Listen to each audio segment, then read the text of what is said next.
Yes, nkwaniriza nnyo omulungi yonna gy'osinzidde okubeera ng'otulaba. Nze muzzukulu wa Mugema Happy King Uganda. Wabula ng'olwalira amawulire ge nkuleetedde nsiga ssanyu. Munnange munnaffe omu okuva mu St. Paul Anglican Church era nga omukulu ono y'omukubiriza w'ekkanisa eyo ya St. Paul Anglican Church esinziira mu USA. Yes, gwe mulungi yandaba bwe njogera ku St. Paul Anglican Church oba okitegeera ddala bulungi. Munnange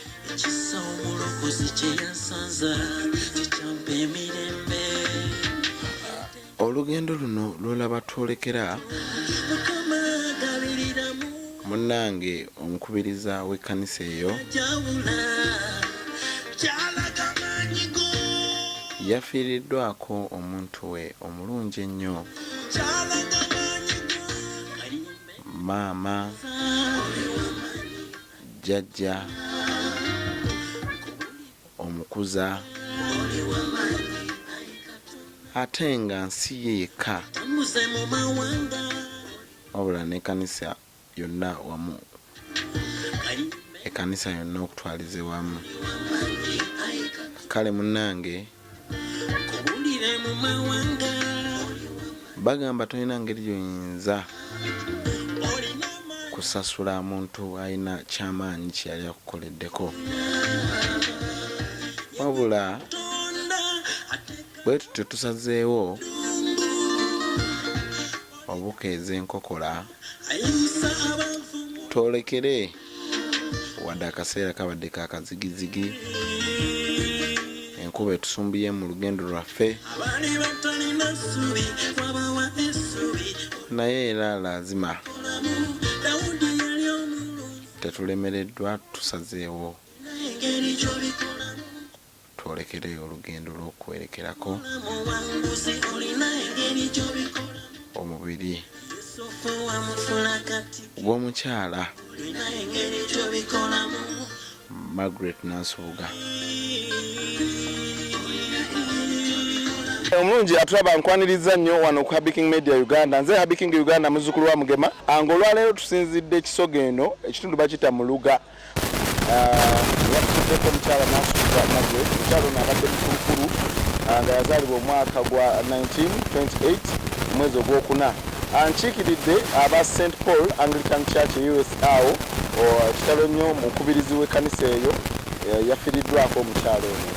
Kale ngenda kusaba gwe atulaba negatteko ate tubeere nga tutambuliza wamu mu enteekateeka nga ezigenda okubeera nga zitambula ez'okwerekerako omukyalo ono yakufiddeko. Kitalo nnyo ddala tovaamu.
tukuŋŋaanyiza nnyo abakungubazi mu budde obufaanana bwe buti.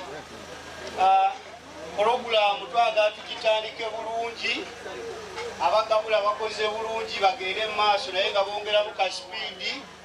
Naye njagala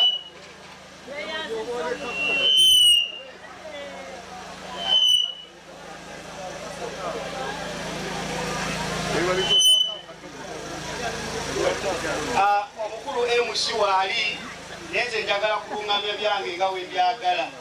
Badde basaba ebirango bitandikirewo, kubanga we tunatandika saavisi tetujja kuyimiriramu mwende ekkubo mulirabye. Waliwo enkola ey'okulinda abasumba batandike saavisi mulyoke musome ebirango, kiba tekirina nnyo. Kati mbasaba we tunatandika saavisi tetujja kukutulamu, ab'ebirango batandike, abalyanga we balya tugere otandika saavisi nga tutambula butambuzi, tweyanza tweyanzege.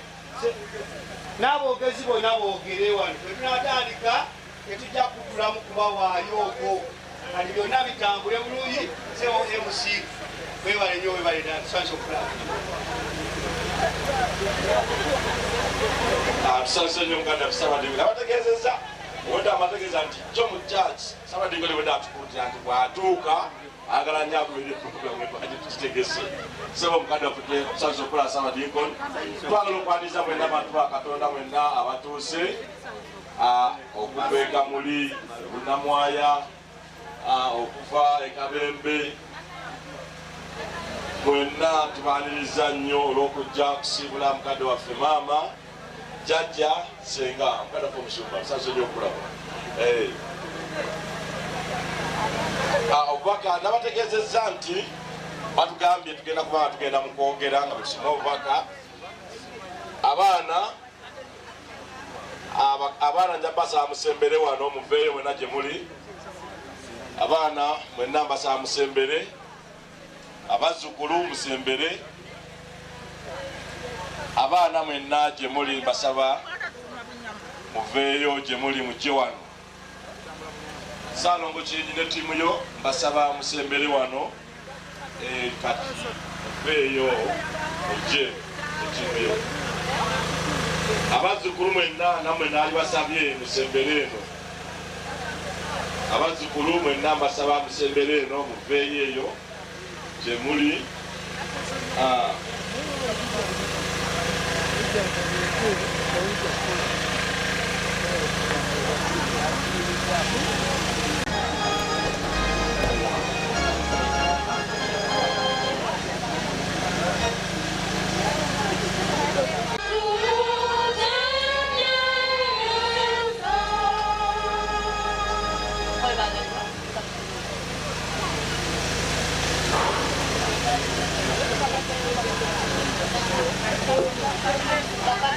Katonda bakubasibanaffe mwenna kitalo nnyo, kitalo ddala ekya Maama Maguleti.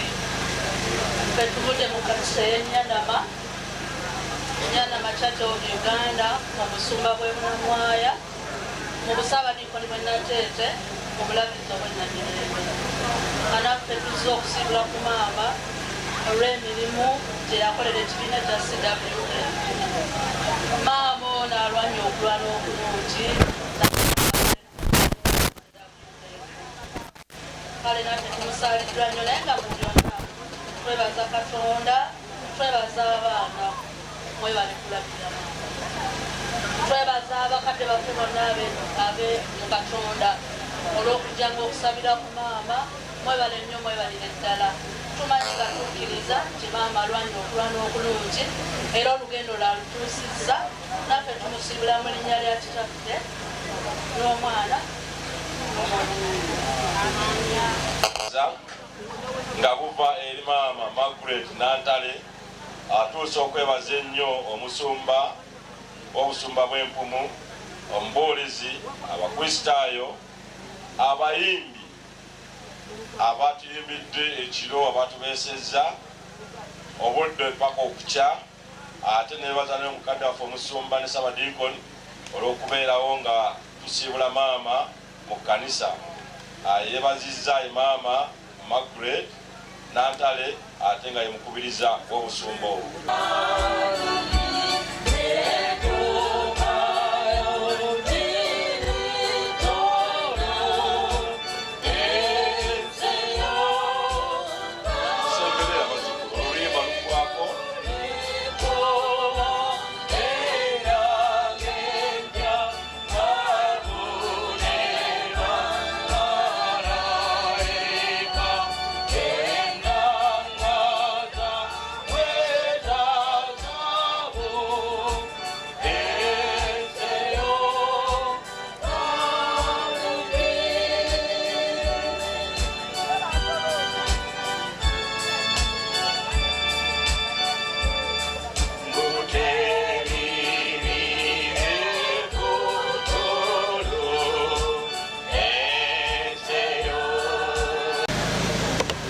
Oluganda omukama mulungi kiseera kyonna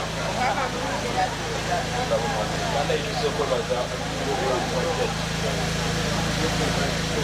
jjajja tetuze kungubana naye kwebaza kubanga kyo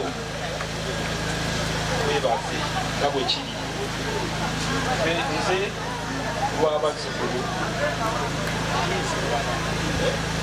tuze mpozi n'okubeebaza okujja kutuyingira mu lugendo kubanga abasinga bawulira okupapa jjajja ne bajja ne basula ne babeerawo abalala tebasula babeerawo nayegetumaasa banebe bali kujja kutulegerera jjajja mukama mu ekiwumba ekyenderera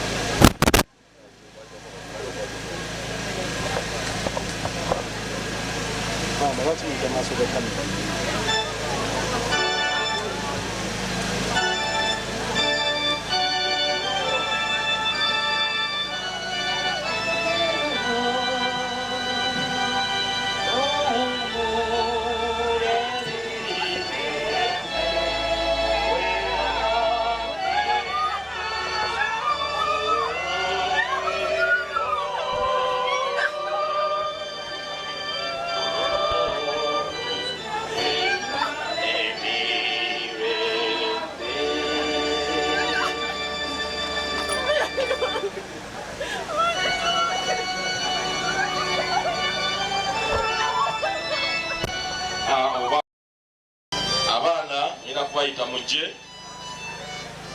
abaana ngera bayita mujje kwaya ngera twala oluyimba 16 amina. Amanya agange nze Kingisenkumba Robert Salongo nga tuzze okusiima obulamu Mukama bwawadde maama waffe abadde ekyokulabirako.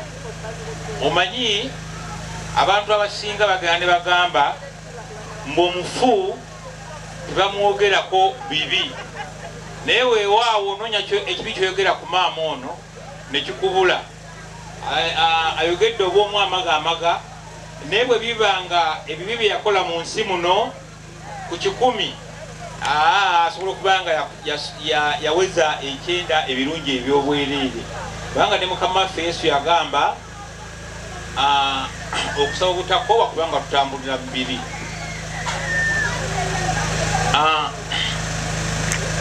Mu Yokaana nga sinagenda eyo kansooke namu tebaliwo bagenze kulya. Mu Yokaana 10:35 waliwo omwami nga mukwano gwa Yesu nnyo n'afa. Bwe yafa tebamuziika nga balinda mukwano gwe ajje osanga anaavaako kyakola. Omwami oyo yali Laazaalo. Balinda Mukama waffe Yesu okumala ebiro 3 naye kyasobola kujja ne basalawo ne bamuziika. Baali bakamuziika Mukama waffe Yesu najja. Mukama waffe Yesu bwajja, Maliza eyali muganda wa Laazaalo namugamba twamuziika dda katandise n'okuwunya. Mukama waffe Yesu namugamba mutwala gye mwamuziika. Ne bamutwala n'abagamba mugyeewo ejjinja. Buli omu yasooka kwewuunya, ono omusajja atugamba okugyawo ejjinja nga n'oli okuwunyaawunya. Naye olw'okutegeera kw'abantu tebategeera mbu Laazaalo baamuziika mwani? Mu lwazi. Mukitegedde? Laazaalo yaziikibwa mu lwazi, yaziikibwa mu lwazi olwali lutegeeza ebiro ebyo Yesu. Mbadde njagala okubawa ekyokulabirako kino ekya Margaret Nansubuga. Bu Margaret Nansubuga tajja kuzuukira nga Laazaalo. Ne buli analowooza ekirungi Margaret Nansubuga kyakkoledde n'okikolera muntu munno kwe kuzuukira kwa maama waffe oyo. Akitegedde akikubira engalo ez'amaanyi. Okwo kwe kubikkula Bayibuli. Mwandyebuuzizza Nansubuga akyasobola okuddamu okuzuukira? Takyasobola kuddamu kuzuukira. Naye yemboozi gye nasoose bagamba mbu ebirungi byakoze ne bw'onaawakana, buli bw'onaabirowoozangako ngo temwagala biwulira naye ne mubiwulira bisenge byammwe. Naye ne bw'onaakola otya, ekirungi Nansubuga Margaret kyakoze bw'onaakirowoozaako lijja kuba ttafaali ku bulamu bwo ne kuba oluganda. Era ojja kuzimba obwakabaka bwani? Musomanga ku Bayibuli. Mujja kuzimba obwakabaka bwa Katonda. Nansubuga Margaret afudde ki? Na maama affe oyo yafuna akabenje akatinitini, n'afuna ekizimba ku mutwe. Ekizimba ne kitambula ku mutwe, nekyagala okusemberera obwongo. Bwe twamutwala mu ddwaliro, ekizimba ekyo bwe bamuwa eddagala nga twagala okumutaasa ekizimba okugenda ku bwongo, ekizimba kyagenda batugamba kirina kukira oba mu liiso oba kutu. Mukama yasalawo ne kikkira mu liiso ne kiryabya. Bwe kyalyabya n'afuna kansa, awo we yadivolopingira kansa. Naye tulwanye okulaba nga tutaasa obulamu bwani? Bwa maama waffe. Tugezezzaako, naye era oli nnini kakomo bakakusaba oteekawo ki? Ekiseera kyatuuse nnyini bulamu bwa maama Margaret Nansubuga n'agamba mbunonye. Naye ate yafudde nga tawolowoozezzaako kuva ku Mukama we Yesu Kristo. Kubanga obulwadde bumulumidde akaseera akawanvu, yandibadde alina ekirowoozo ekigamba bannange tugezeeko walala nga bwe ndaba abamu bwe bakola ki? Yagumira ku Mukama waffe Yesu era mwafiiridde. Omulokole yandibadde akikubira mu ngalo kubanga maama afudde ali muzira. Era nze badde ntera okugendayo nga ndaba talina maanyi, n'agamba tusabe. Ne mugamba naye gwe ayagala okusaba nga ndaba ate nze njogera. Naye n'agamba kale at least n'amuunyamuunya oba n'ayimba, nyimbiramu akayimba kutukwagala nnyo naye, twetwagala nnyo naye. Nange oluusi ne nnyimbamu ebitundu ebimu ne ŋŋamba kale nkomyawo nga saagala mukooya nnyo, naye nga ndaba obumalirivu bw'alina okukwata olugendo lwe ng'amaliridde. Maama afudde mulokole. Maama afudde nga mulokole era ng'akutte bendera.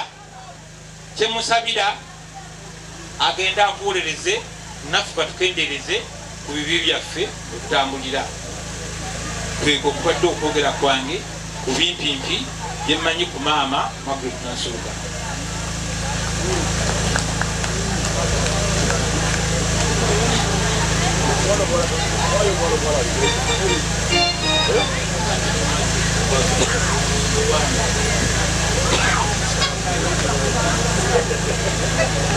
Tiimu Nyanama maama gy'asinze okuwangaalira kukyanga mulaba kubanga asobola okuba nga asinga kuwangaalira wano, ne waliyo tiimu Nyanama ne gye yasabira neje nze nabatirizibwa nebatwerako emikono gyetwalyanga ffene gyetwayigira okukola buli kimu.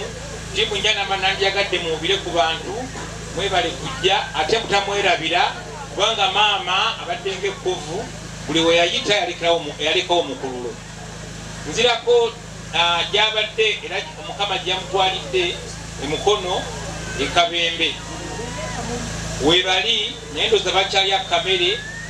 Ab'ekabembe musobola okutukubirako abantu ku ngundi ku mikono bakyalya. Nebaza gyempangalira ekireka ku Mutala Kamuli abakoze obulungi obutagambika kubanga oluusi bwenkuba enduulu badduukirira ate nentwala maama nanywa amata. Nebaza baganda bange bakulu bange abantaddemu obwesigwa oba obwesigwe kasa kiri mu bbo kyekyo mukitegedde ate kati ebigambo Luganda lugagga tetunnakola kugamba mbu tuzaawo enkuluze. Okunteekamu obwesigwa nembakiikirira. Nebaza omusawo abadde ajjanjaba maama ayite eddwaliro ddene naye nga mukubira bukubizi nemugamba sente nja zitwera ku ssimu najja namuteekako amazzi nakuba empiso era nabeera bulungi. Sebo omusawo wuuyo waali badde nsaba abawuubireko oba ayimirireko bamulabe saabamu tebakulaba Nanyini Dina Hospital eri enakifuma. Nebaza ak'ensuso jjajjaffe Kibirango oyo abadde amulambula era nga bwatuukawo nga amuyita muwala namugamba oyagala kulya ki, naye oluusi nekyatayagala kulya nakisaba ffe netweriira. Nebaza nange nebaza kubanga maama njagadde ate okwagala kwe nenkukozesa Mukama nankozesa. Nebaza ne Mukama Katonda amuwadde obulamu era we are here to celebrate her good life. Mukama amuwe ekiwumulo ekyemirembe. Baganda bange bataata mwenna tulina okunyolwa kwa maanyi nnyo okuviirwako ssenga waffe era batabani batukulu baffe mwenna twagala enkolagana gye tubaddewo ne ssenga ereme kuvaawo. Muleme kugamba nti maama olw'okuba avuddewo kyekyo kiwedde. Twagala tusigale nga tuli muntu omu era nga tutambulira wamu. Musigale nga mukyayonka kubanga tebamaama weetuli bangi. Bannange tulina okunyolwa kwa maanyi nnyo okuviirwako ssenga waffe kubanga tubadde tuva eno ne tugenda mu Busiro eri bajjajja baffe ne mu Bulemeezi. N'akugamba amalala agatali mawandiikeko mannya. Najja n'akugamba nti oyo ye gundi. Kale n'oyo yali mwana muto namulerako naye nga amalala olaba nga makadde. Kale tumufiiriddwa nnyo mu kika abadde asobola okulambika ebyekika bitambula bitya gundi yaani eri omuntu ayinza okujja ne muba nga temumumanyi naga nti oyo ye mwana wa gundi omuwala yali azaala gundi. Tufiiriddwa nnyo naye Mukama Katonda agenda mulamuza kisa kubanga abadde muntu wa kisa nnyo. Ssenga waffe oyo twagendayo ne Saamu Katuba ne tugenda ne tumulabako. Bwe tutuukayo kyava mpita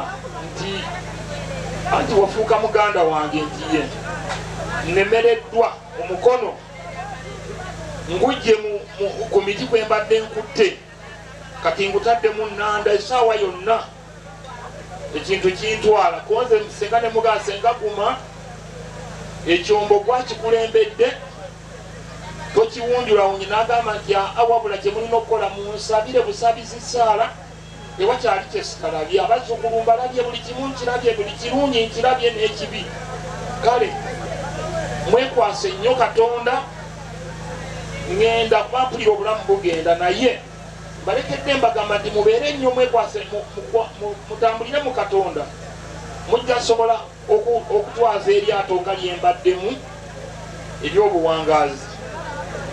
Bwe tutyo n'atumalako netuba nga tuwootedde nnyo netugamba yiise ng'entanda gyatusibiridde nga nzibu.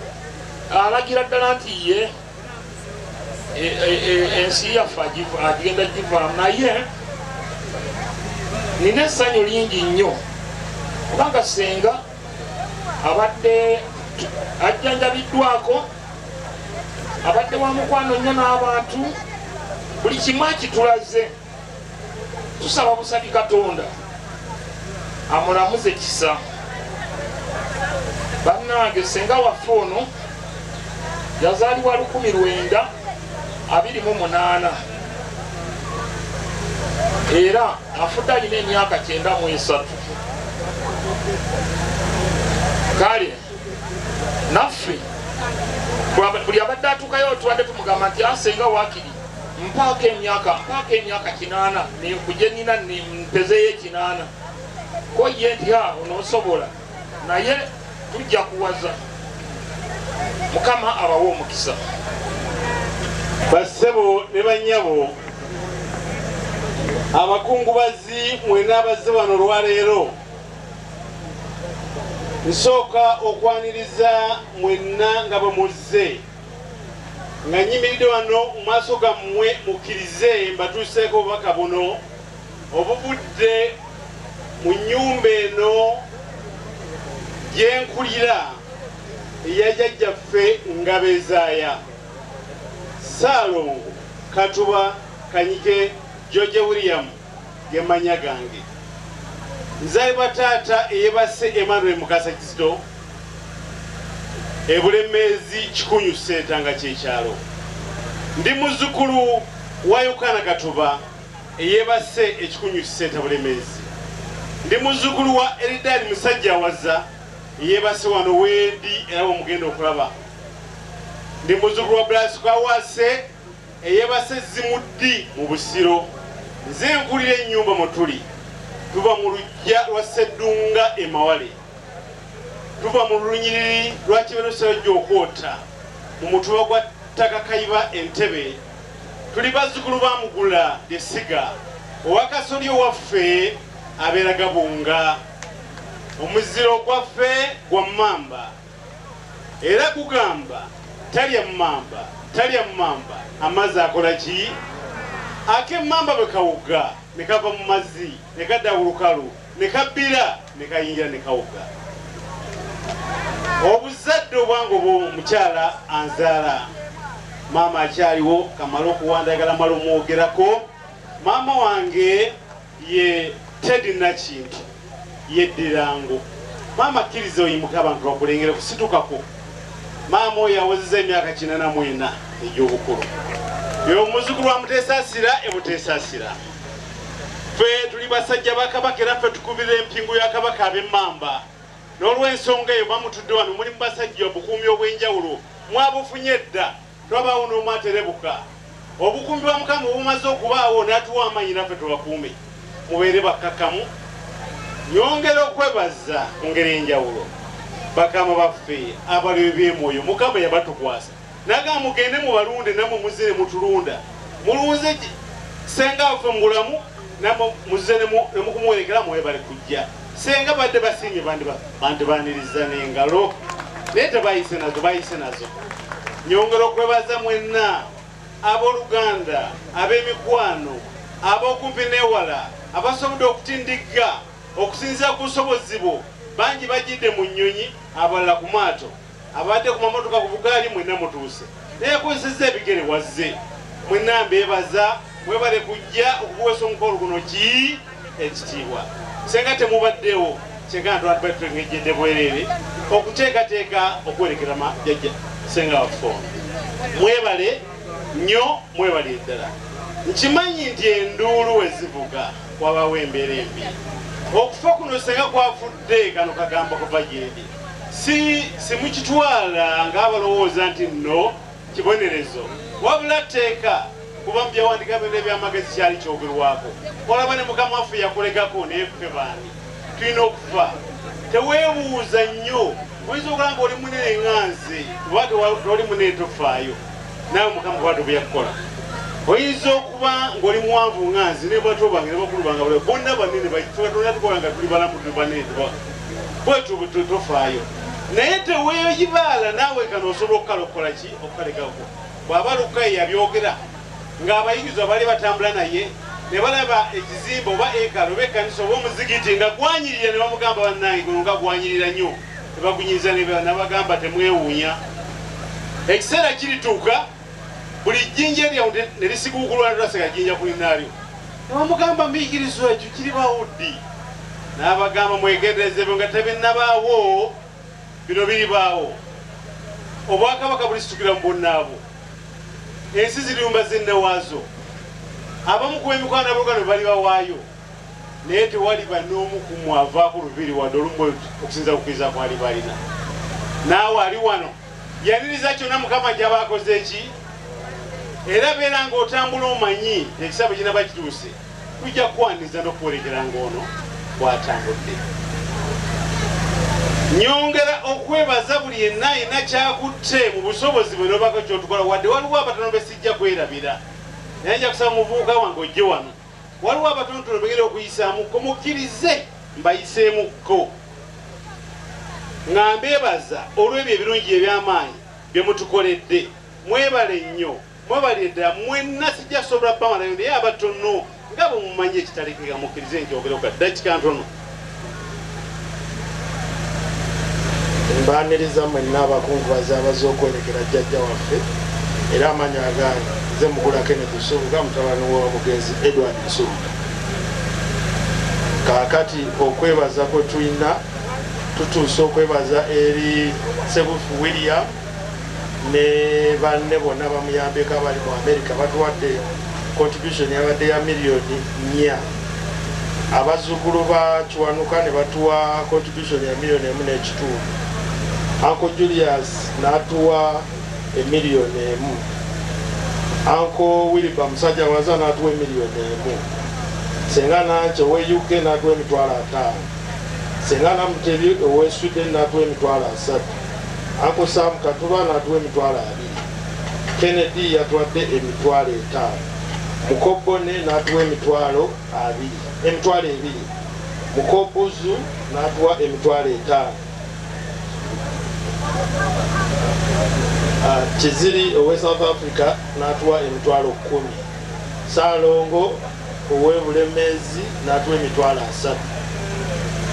3 Peter Koja Peter owe Botswana n'atuwa emiliyoni 1.5 Uncle William owe Sweden n'atuwa emitwalo 10 Senga Namusisi n'atuwa emitwalo 4 Uncle Dan Balyesima n'atuwa emitwalo 3 Mzee Sempiga n'atuwa olubugo oluzise Jajja Agure n'atuwa emitwalo 2 Nakigwe n'atuwa emitwalo 3 Senga Nsubuga n'atuwa emitwalo 5 Jajja Mwanje Samuel n'atuwa emitwalo 3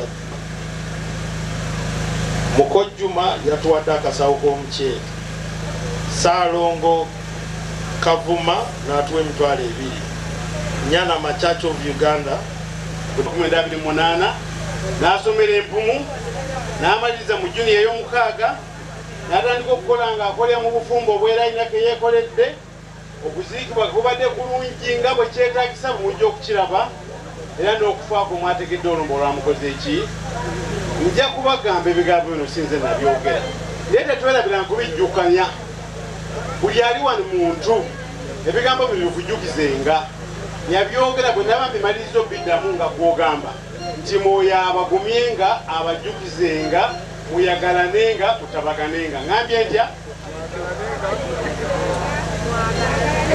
mwoyo abagumyenga abajjukizenga muyagalanenga mutabaganenga bwenna abagamba nga mukitandika okay yagamba mu linnya lya Taata n'erya Mwana n'erya Mwoyo Omutuukirivu mugende musomesa amawanga gonna mugende musomesa amawanga gonna amubatiza abantu nga balokoka abantu nga balokoka mubatiza abantu nga balokoka abantu nga balokoka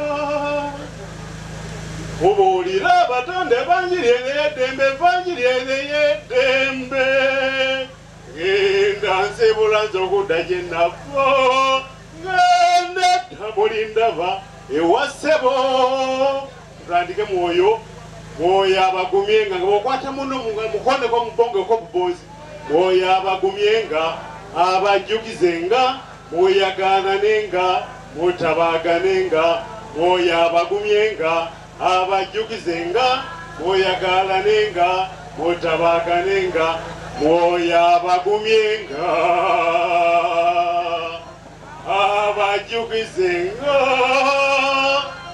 mwoyagalanenga mutabaganenga atukume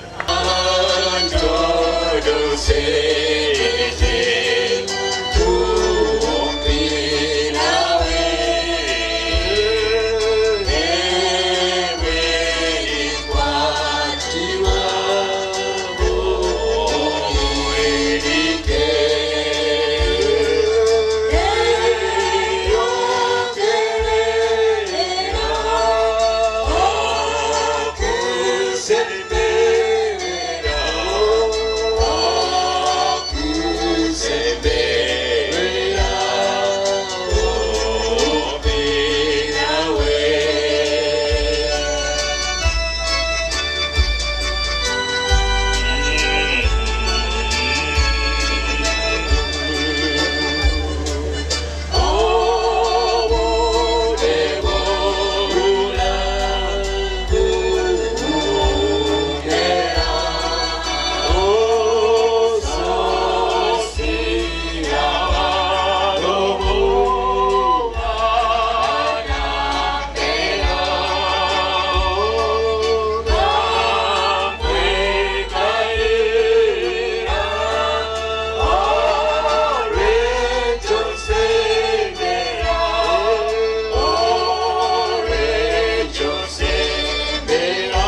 abeere nammwe.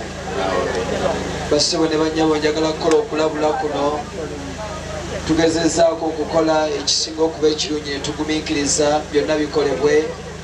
N'ekiseera kino twandikitute nga kya muwendo nga kya kitiibwa abatambulatambula kibi n'abagenda mu maaso n'okugabula emmere nakyo kikyali kati kyonoonese. Njagala tuwa ekiseera kino obudde buno obw'okusaba bubeere bwa kitiibwa. Twegayirire Katonda, twebaze Mukama olwa maama waffe ono nga ddala tugwanira nga tulaba ekitiibwa kya Katonda. Kale njagala kubasaba Katonda abakolere era abakwateko mulowooze ku ddakiika zino nga zammwe. Mukama abeere nammwe. Kale katusabe. Katonda omwesigwa mu linnya lya Mukama waffe Yesu. Mukama tuwulire okwebaza obudde buno kubanga otuwadde omukisa ffe okuba abalamu era tuli wano nga tuwerekera omubiri gwa Margaret gwe Mukama gwe wasiime gwayagadde olw'ekisa kye ekingi okuzza ewuwo. Kyenva nsaba ayi Katonda abakatonda tuwe ekiseera kino kibeere eky'omuwendo eri ffe abalamu. Katonda ffe nga tukakkana wansi w'omukono gwo era neegayira ayi Katonda abakatonda gwe yeeyogerako mu kigambo kyo nti gwe Katonda wabo bonna abalina emibiri tewali kiyinza kukulema. Mukama nzikiriza ng'osobola okukakkanya oluyoogaano lwonna ayi Mukama oluli mu kifo kino. Gwe weekolera ekiseera kino kubanga embaga eno wagyeteekeddeteekedde olukuŋŋaana luno Mukama walweteekeddeteekedde ng'oyagala kulaga kitiibwa kyo. Kale Mukama weewe ekitiibwa ng'ogulumisibwa mu kifo kino mu linnya erya Yesu Kristo Mukama waffe. Amiina. Ku mpapula 2:7 awali ebigambo bino eby'okuziika abange Mukama waffe Yesu Kristo yayogera ebigambo bino n'agamba nti nze kuzuukira n'obulamu. Akkiriza nze newankubadde ng'afudde aliba mulamu na buli mulamu amukkiriza talifa emirembe n'emirembe. Wulira ate omuddu Katonda Yobu bw'ayogera ng'agamba nti mmanyi ng'omununuzi wange aba mulamu era ng'aliyimirira ku nsi enkomerero era eddiba ly'omubiri gwange lizimala okuzikizibwa bwe lityo naye mu mubiri gwange ndiraba Katonda gwe ndiraba nze mwene n'amaaso gange galimutunuulira abange so si mulala.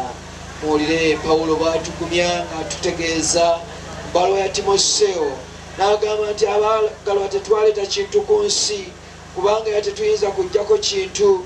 Mukama yawa era Mukama yaggyewo nabwe ekityo erinnya lya Mukama lyebazibwe. Amiina. Ojjukire ebigambo ebyo byonna byogeddwa naye nga mukkiriza era nga tumanyi nga tulina omusumba omulungi oyo omwagalwa ayogera eri obulamu bwaffe bulijjo.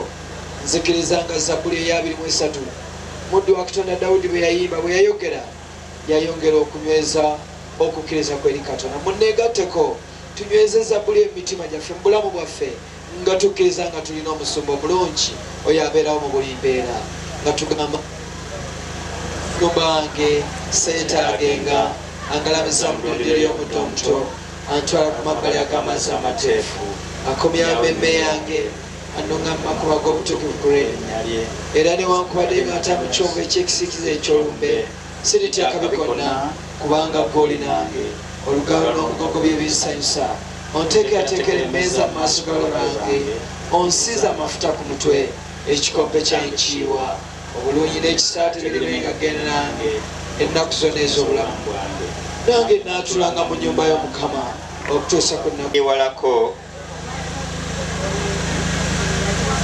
ne Yerusaalemi Sudadyo 6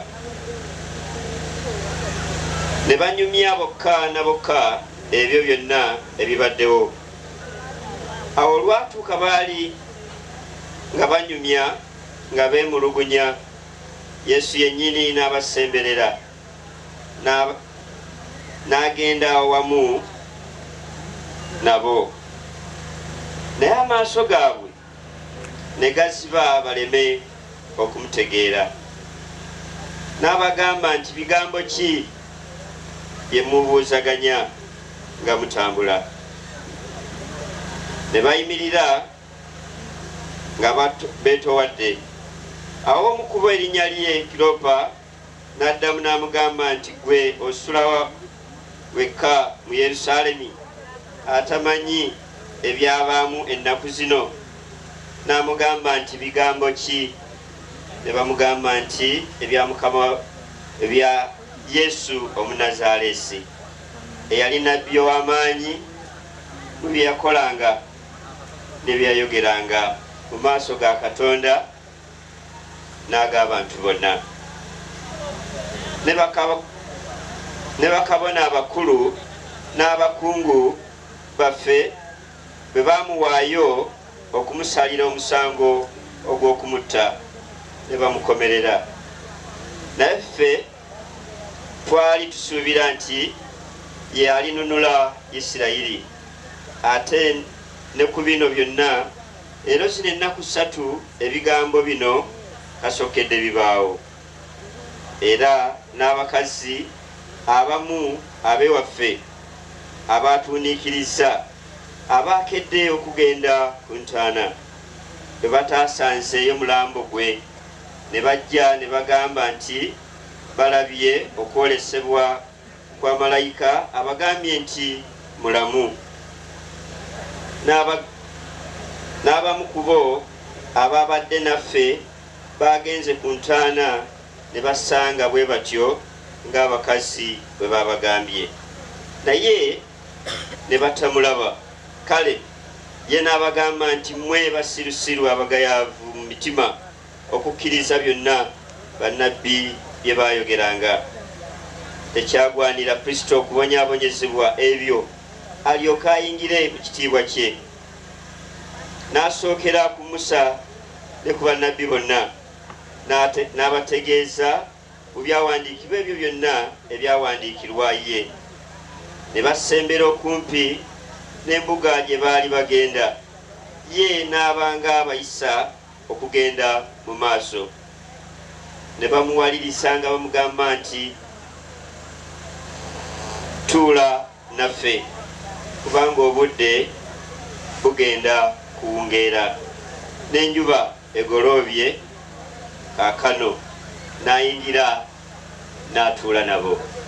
Enjiri. Kuba engalo oba otegeezanga engalo za Mukama zikube n'amaanyi kubanga Katonda akyakuwadde omukisa okuba ng'oli mulamu n'amaanyi ogali. Kale Mukama yeebazibwe. Nyimiridde wano okubaanirizaako mwenna mu linnya lya Mukama waffe Yesu. Tusanyuse nnyo okubalabako bassebo ne bannyabo abakungubazi, era njagala kugamba nti erinnya lya Mukama lyebazibwe. Njagala kukozesa obudakiika butono nnyo okwaniriza abantu bano wammanga. Munzikirize nsooke okwaniriza baweereza bannange abayimbi okuva ekisoga mu St Andrews abamanyiddwa nga Butiko Choir. Tusanyuse nnyo okubalaba. Nga bwe njogerako nno ng'oyimirira mangu nga tubaaniriza mu linnya lya Mukama waffe Yesu. Munzikirize nyanirize baweereza bannange abayimbi okuva mu Kasaya St Thomas Empumu, bannyabo ne bassebo. Tusanyuse nnyo okubalaba mu linnya lya Mukama waffe Yesu. Kuba engalo oba otegeezanga engalo za Mukama zikube n'amaanyi kubanga Katonda akyakuwadde omukisa okuba ng'oli mulamu n'amaanyi ogali. Kale Mukama yeebazibwe. Nyimiridde wano okubaanirizaako mwenna mu linnya lya Mukama waffe Yesu. Tusanyuse nnyo okubalabako bassebo ne bannyabo abakungubazi, era njagala kugamba nti erinnya lya Mukama lyebazibwe. Njagala kukozesa obudakiika butono nnyo okwaniriza abantu bano wammanga. Munzikirize nsooke okwaniriza baweereza bannange abayimbi okuva ekisoga mu St Andrews abamanyiddwa nga Butiko Choir. Tusanyuse nnyo okubalaba. Nga bwe njogerako nno ng'oyimirira mangu nga tubaaniriza mu linnya lya Mukama waffe Yesu. Munzikirize nyanirize baweereza bannange abayimbi okuva mu Kasaya St Thomas Empumu, bannyabo ne bassebo. Tusanyuse nnyo okubalaba. Maama tusanyuse nnyo okulabako mwannyinaze. Mukama yeebazibwe. Njagala okwaniriza maama waffe Maama Olivia Kafeero. Maama tusanyuse nnyo okulaba mu linnya lya Mukama waffe Yesu. Njagala okwaniriza maama waffe Maama Saabadiikoni zikamwanirize otwesulira ku lusozi. Maama tusanyuse nnyo okulaba mu linnya lya Mukama waffe Yesu. Bannange asembayo yenze Kamwa Koogera, nange neesiimye okuba wano mu linnya lya Mukama waffe Yesu. Erinnya Reverend David Kaweesi ne mukyala wange ono Naalongo saagala kuyomba. Tusanyuse nnyo okubalaba. abasumba ababeezi mu busumba buno obw'empumu. Mukama yeebazibwe. Bannanga abasigaddeyo besikonyeeko munzikirize mpite mukadde wange Ssaabadiikoni abanyaniririze naye taata oteekamu akensuso eri mukoddemi wange Vika kubanga mukulekedde mu bunene bwe bwonna naye mukosanyusa okulaba waakiri.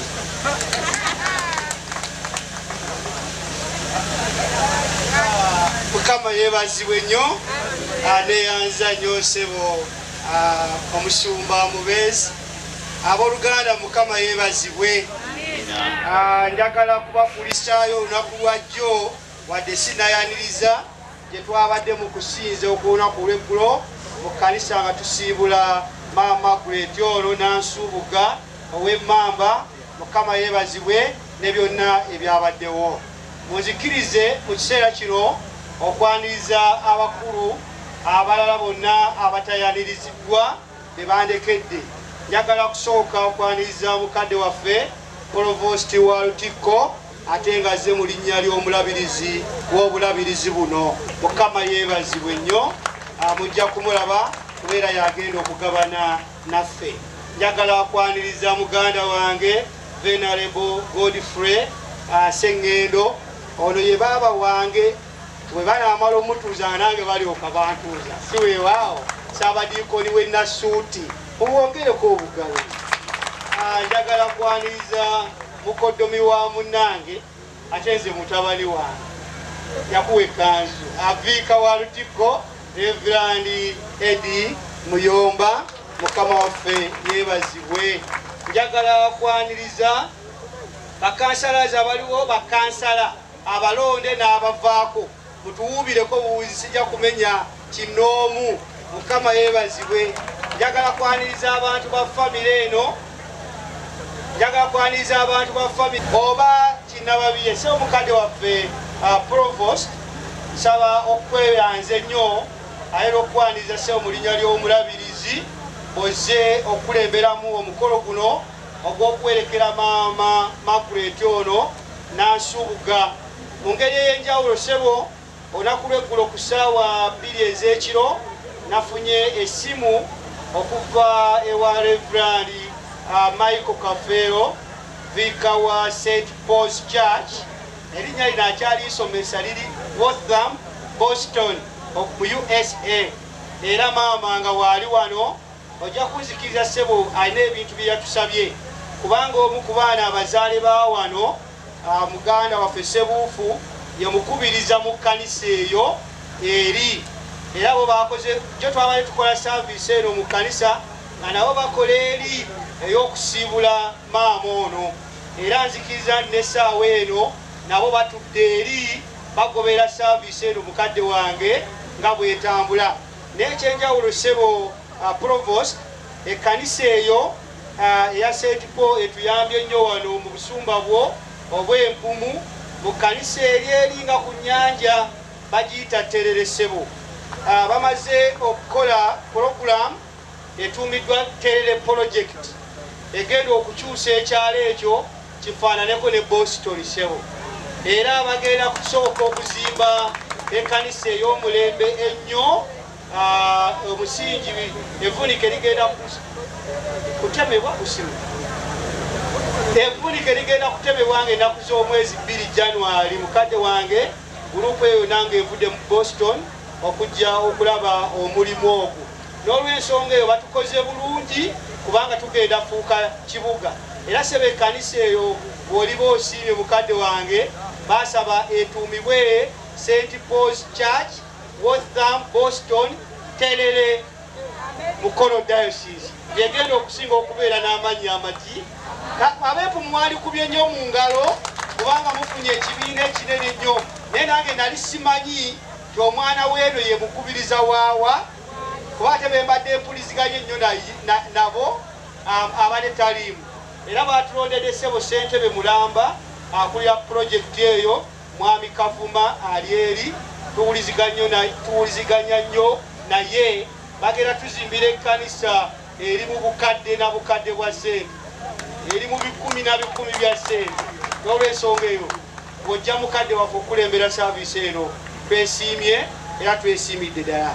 era ssebo taata Reverend Kafeero n'ekkanisa yonna yansabye ngikiikirireko omusumba weeri aga ndi musumba weeri ate Ssaabadiikoni weeri eri ndi musumba ziriki yansabye mukiikirire n'okusinga maama waali agenda kuwaayo obubaka bwonna obw'ekkanisa eyo n'okuteekako ekimuli olw'omukwano ogwo era bansabye omukubiriza w'ekkanisa ya Thomas ogenda kuyimirira ne maama musumba maama Kafeero n'omusumba weeno ssebo nga mugenda kiikirira ekkanisa era nja kubawerekerako maama wanaamala okuwa obubaka tuteekeko ekimuli ekkanisa ya St. Paul mukadde wange neeba nayo emaze okuziika n'okukola obuweereza obwo n'omubuulizi w'etterere n'omubuulizi w'etterere n'omubuulizi w'abantu Mukama yeebazibwe nnyo omayono kaweesa mpekapeka ebigambo walatawayatawaya n'olwensonga eyo njagala kusaba maama Kafeero nga tetunneeyongerayo waggulu ojje maama otuuse obubaka bwonna ate era mukwano gwaffe Ssebuufu ategeere ebyeno kyokka si ye yekka taata Provost famire eno etukola bulungi nnyo abali kuno ku kyalo abali mu kibuga abali ebweru yizo ogamba nti be bamu kwe tusibidde oluwuzi era batukola bulungi nnyo tubulamu ekigambo kimu kyokka lyekkuba eritutuuse eno kuba buli lwe tujja etonnya ate tugenda ne tukalubirwa ezimu ne tezisobola kutuukayo naye Mukama ajja kugabirira njagala kwaniriza maama Kafeero ajje akole obuweereza buno Mukama yeebazibwe abekwasi balyazaamayiza kwaya y'ekisoga Mukama yeebazibwe ate ne kwaya yange ey'empumu wano banyimbira buli sawa Mukama yeebazibwe akali mukuluddani bwoba oyimba oluyimba oluleeta maama musumba namwe mufuuse kwaya ya mu Boston oyimba oluyimba nga muyimbira ddala ngaaba mu Boston bulungi Mukama yeebazibwe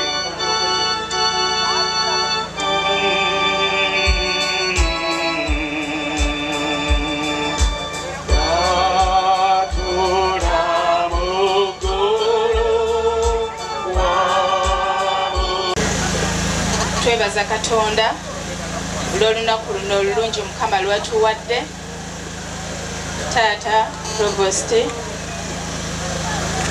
n'abasumba bonna Bassaabadinkoni taata Ssaabadinkoni Mukama yeebazibwe abasumba mwenna ababuulizi Mukama yeebazibwe nnyo Katonda yeebala olw'olunaku luno ffe nga abakkiriza tugamba nti Mukama yeebazibwe kati tuli mu kuba nti ffe twebaza bwebaza olwa ssenga waffe olw'okuba nti awummudde naye ng'ate awummudde ategeera Katonda Mukama yeebazibwe nnyo olw'ekyo nze ayimiridde wano nze Olivia Kafeero Chala Musumba ow'e Boston Mukama yeebazibwe olw'obuweereza Mukama bwakoze naye ate nyimiridde olw'ekibiina ekinene ekiri mu Waltham mu kanisa eyo eya St. Paul obuweereza bwonna bwe bakola naye ng'okusinga ennyo omukubiriza era bwe tuyimiridde bwe tuti era nga taata Ssaabadinkoni bwagambye nti batulaba bali wamu naffe era banyolelwa wamu naffe kitalo nnyo kitalo ddala era olw'okuba nti ssenga waffe atuvudde ku maaso naye tumanye nti mu bwakabaka bwa Katonda ye mwali taata tweyanziza nnyo olw'obuweereza bwonna bw'okoze kubanga obadde mugatta bantu olw'okuweereza eri n'eno weebale nnyo weebalire ddala era mmanyi nti mukubiriza byonna abisiima abakristaayo ba Waltham mu Boston babasaasidde nnyo abaana abazzukulu abaganda ba ssenga abaliwo bonna babasaasidde nnyo nti kitalo nnyo kitalo ddala amawulire bwe gatuuka bambi gaabakuba wala naye tewali kijja nga Katonda takitegedde Mukama byonna aba abimanyi bonna tubagumiza wamu nti kitalo nnyo mwongere okuguma mwongere okuweereza Katonda era babatumidde n'ebigambo ebyo ebiri mu Zabbuli eya 23 nti Mukama ye musumba waffe kubanga ye awatali ye tewali kikola ki tewali kisobola kubeerawo. Babatumidde olw'okusinziira ku budde bonna ng'Abakristaayo beekuŋŋaanyizza wamu. Obubaka obulala babuwandiise, obulala bwatuuse mu nsimbi, obulala bwatuuse mu bigambo, naye ekifundikira kyonna kye kimuli kino okukiteeka ku ssenga okulaga obumu n'olukanda n'abataliiwo okuba nga tukwataganira wamu. Mukama abawa omukisa.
Twebaza ekiseera kye kiyise Katonda atukoze bulungi. Twebaza Mukama byonna ebigenda mu maaso twongera okugulumiza Katonda. Nabagambye nti tukuume emirembe tubeere bumu tukkakane Katonda agenda kukola ebyekitalo. Waliwo mukadde waffe omu sinamulaba waatudde naye ng'oli wa kitiibwa nnyo. Sebo mukadde waffe ow'ekitiibwa Mugerere wonna wootudde mwana mu nju mwana mu lujja wano naye ffe erudde eno twagala gamba nti tusanyuse nnyo okulaba Sebo weebale weewaawo n'olwekyo Sebo ow'ekitiibwa kwagaggalawo era ng'enkola yaffe bweri gw'onoggalawo byonna nga biwedde tulyoke tugende mu kuziika. Mukkiriza abooluganda baagalwa tuteeketeeke emitima gyaffe. Abasobola okuyimirira tuyimirire tuyimbe oluyimba olwo 216 lugamba nti lwana nga mu lutalo lwo okulwana okulungi. Maguleeta abadde mulwanyi kakale okulwana kwe kwawedde olutalo yalumaliriza. Nze naawe ffe tusigalidde kale katufune amaanyi leero ekigambo kya Katonda nga tuyimba oluyimba olwo.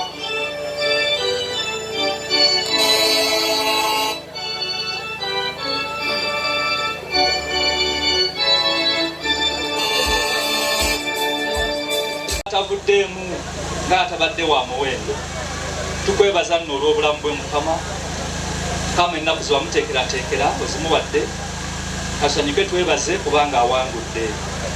Kale naffe abasigaddewo Katonda ffe oteeketeeke bulungi.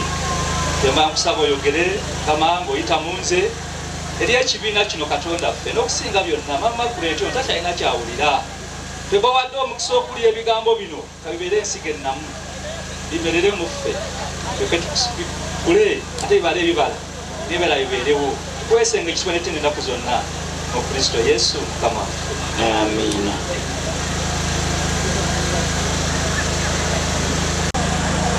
Obusaabadinkoni buno n'omukyala Sebo Saabadinkoni w'e Nasuuti abasumba n'okusinga munnaffe abudde Namirembe Sebo mukwano gwaffe Bani Kakooza musumba okusituka okujja okuziikirako tekiba kitono. Muweereza okusituka najja kuziikireko Kaleebe muzze okulinnyira mu musaayi. Abasumba bano n'ababuulizi mukoze bulungi, mwebale nnyo.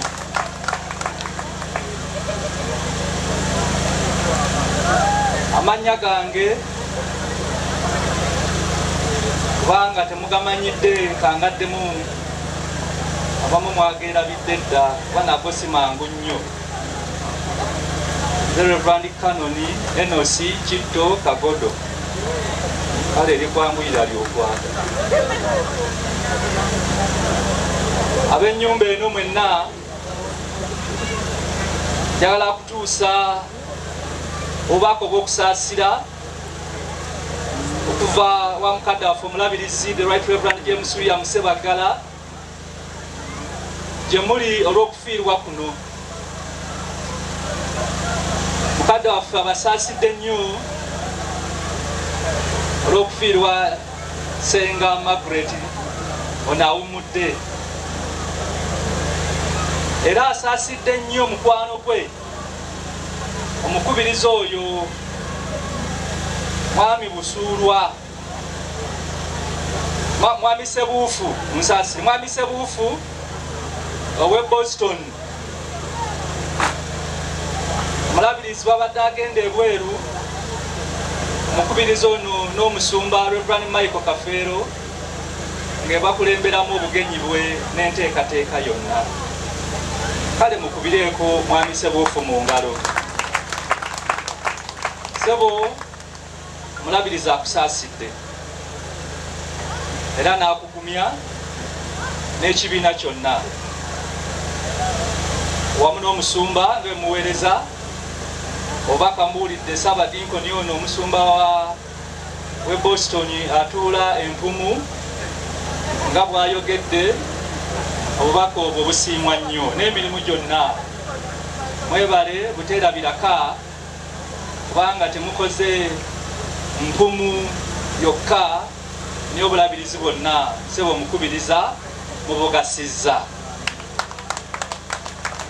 Kale nno kye tuba twebaza kubanga kyetutegedde era ekitusitudde mukulu Sebuufu oyo maama ono yakontributinga kinene mu kukula kwe ne mu kubeerawo kwe n'okubeerawo omugaso. Kale mukubireeko Margaret ono mu ngalo. Omulimu yagukola, abadde mukyala wa muwendo. Bwe tulaba obuweereza bwonna obugenda mu maaso tetujja kwerabira Margaret ono kubanga alina ettaffaali ddene eri oluganda oyo Sebuufu. So tubasaasidde, tubagumya. Ekisanyusa nti kyonna senga jjajja maama kyeyalina okukola mu nsi muno yakikola. Abaana n'abakuza n'alera bwe yalera, abadde mukyala wa muwendo era musumba w'e Boston atuula Empumu abadde atuukiriza ekiraamo kya senga nti bw'avanga gy'abadde atuukiranga mu kkanisa kubanga yamanya ekkubo ery'okutambuliramu. Twebaza nnyo Katonda ku lw'ebyo. Era munzikiriza ate era nange ku lwange tuuse okusaasira kwange ne bannange bwe tuli wano, Saabadinkoni w'e Nasuuti ono n'abasumba okuva eyo ne Viiko ono wa Lutikko nga bwe tuzze okusaasira mikwano gyaffe, Basaala, Mire, Flavia ne ttiimu yonna tubasaasidde nammwe olw'okufiirwa ate senga wammwe. Tubasabira Mukama abagumye. Katonda yeebazibwe. Ebyo tebimala, kale kaŋŋende ate ku bizinesi.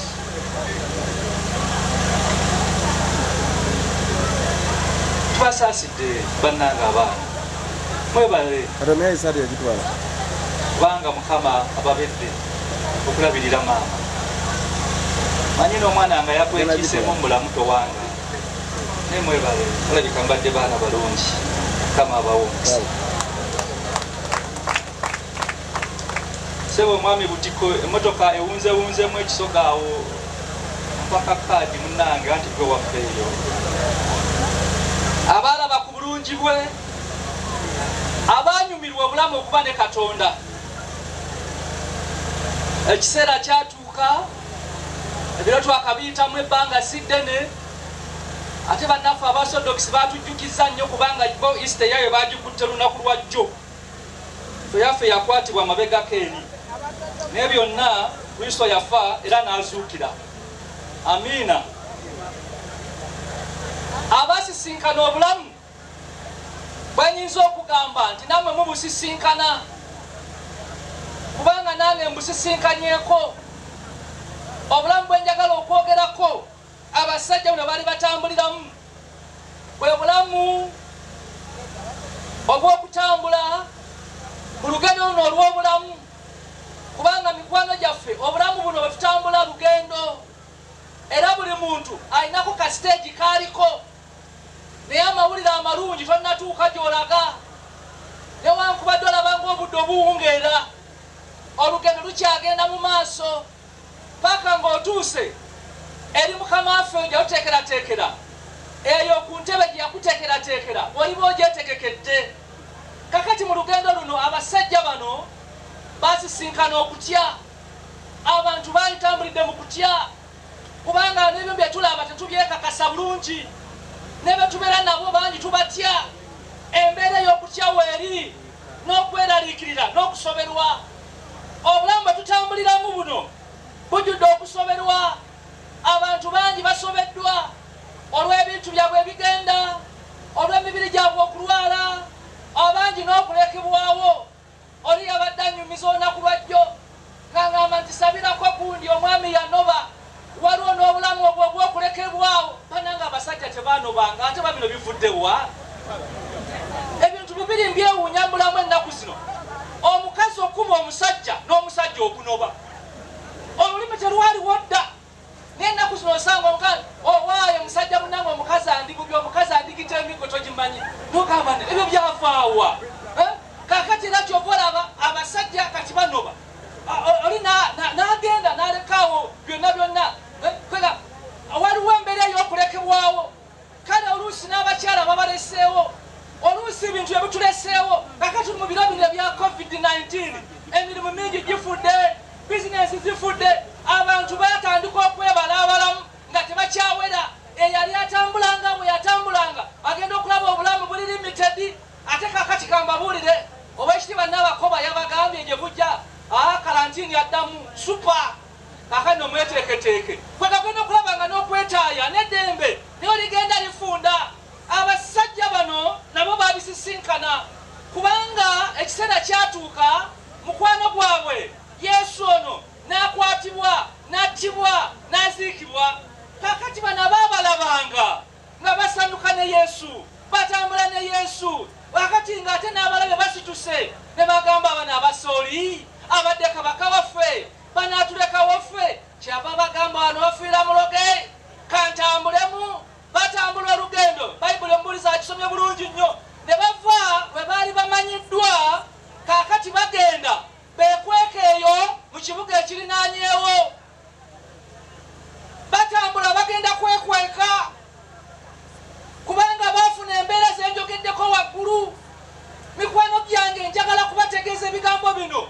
mama Margaret ng'awummudde nammwe muyinza okubanga okufa kuno kuleesa okutya ate njagala kubalabula bannange baana bange baganda bange banyinazi okufa bannange kuleeta okufa n'abamu okufa nga kuno kubaawo ogenda kwesanga n'abalala obulamu obw'okutegeera nga bufudde abadde bakwatagana nga batandika okuyomba abamu no bayombera benika eyo bodi gisenga yali aginaamidde olugero lwali libadde lwange ate wano ku lubalaza senga yangamba wenna okuyita ogenda okulaba abadde bakwatagana omuwuluguze obuntu bulamu nabwo nga bufudde mbasabira mukama abanyweze bunyweza abalaga ekisa mutambulire wamu ng'okwagala kwa katonda kulina okukola ki okubeera mbasabira katonda ababeere naye mu mbeera ezifaana bwe zityo abasajja bano nga batambula njagala kubategeeza mikwano gyange obanga waliwo amanyi abantu ebayitamu obanga omumanyi ategeera embeera z'abantu obanga omumanyi alumirwa abantu mu mbeera ez'ennaku oyo bamuyita yesu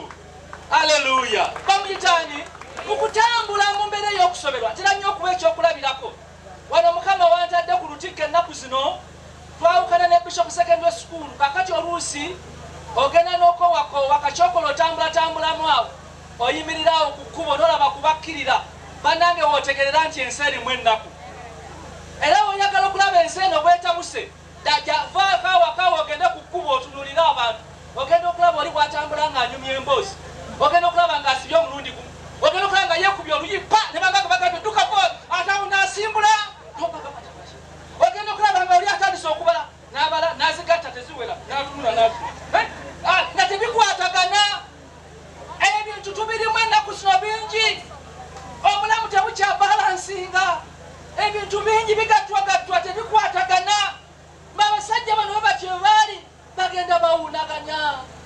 bannange mulabe fe twali tumanyi tulina kanyama waffe twali tumanyi tulina ow'amaanyi twali tumanyi aya tulina ayinza byonna twali tumanyi era bakoze ekigambo twali tusuubira Yesu bw'abasisinkana oyo amanyi abanaku oyo asinkana abasobeddwa asinkana abatidde oyo asinkana abantu mu mbeera enzibu Yesu n'abasisinkana mu byonna bye baalimu ow'omukwano ono gwe baali balowoozaako najja n'abakola ki n'abasisinkana njala kusabira omukyala ali wano omusajja ali wano nyinza okuba nga byenjogeddeko waliwo abiyitiramu ddala waliwo asisinkana abali mu kusoberwa waliwo asisinkana abantu abajjudde okutya n'okweraliikirira n'okulekebwawo ng'obigattagatta tebiwera waliwo Katonda amanyi ky'oyitiramu ddala si mulala bamuyita Yesu Kristo omwana waani wa Katonda omulamu. Haleluya. N'abasisinkana kubanga yabasisinkana n'ababuuza bana ebiki bye munyumya n'abalokera bamubuuza kuobeerawa atamanyi bifo Yerusalemu bannange ennaku bwekusisinkana weerabira ne gy'obeera ennaku bwekusisinkana weerabira kyetandyerabidde kaakati bamubuuza kuobeerawa atamanyi bifo Yerusalemu zino ennaku 3 twali tusuubira onye lwabirimu olumu lwe luli awo twali tusuubira nti ono gwe twakkiriza ono gwe twayagala agenda kununula Isirayiri naye kazi ennaku 3 bakola ki bannange nga yazuukidde dda n'okubalanga kwabalema dda ate weewuunye ekisinga okuluma ku basajja badaga ti n'abakazi abeewaffe baatugambye era engeri eno y'olusajjasajja yava dda manyi abasajja batwawo okunya okukiza ebyabakyala kubanga ebyo byabakazi bane nga abakyala mubabalemu ku magezi abakyala bategeera nnyo bategeerera ddala bulungi mukyala bange muwulirizeeko tulakuwamu naye oteeseeko naye bw'aba agambye kino naye abasajja bajjukira batomete sono mukyala we wange yaŋŋamba kale senga kale n'abakazi abeewaffe bakoze eki baatugambye kyala kumaliza bwe nti mikwano gyange omulamwa gw'ebigambo bino gugamba essuubyo liri liddawa abasajja bagamba twali tusuubira essuubi lyabwe lyali liweddewo naye Yesu bwe yamanya nti bano essuubi lyabwe okukomawo nga bandabyeko kyava basisinkana. Njagala kwegayirira Katonda babeere mikwano gyange ennaku zino abantu batadde essuubi mu bigambo bingi nnyo mu bigambo bingi naye bingi babitaddemu amaanyi gaabwe ennaku zino bakuyita kuyiwamu omubiri bayiyeyo emibiri gyabwe ogenda okulaba nga baviiriddeyo awo naye waliwo atayiwa waliwo ataleka waliwo oyo gw'oyinza okunoonya n'omuyira w'obulamu n'omuyira w'omutima n'ayingira buyingizi n'akufuula buwo bamuyita Yesu. Essuubi ly'olitaddewa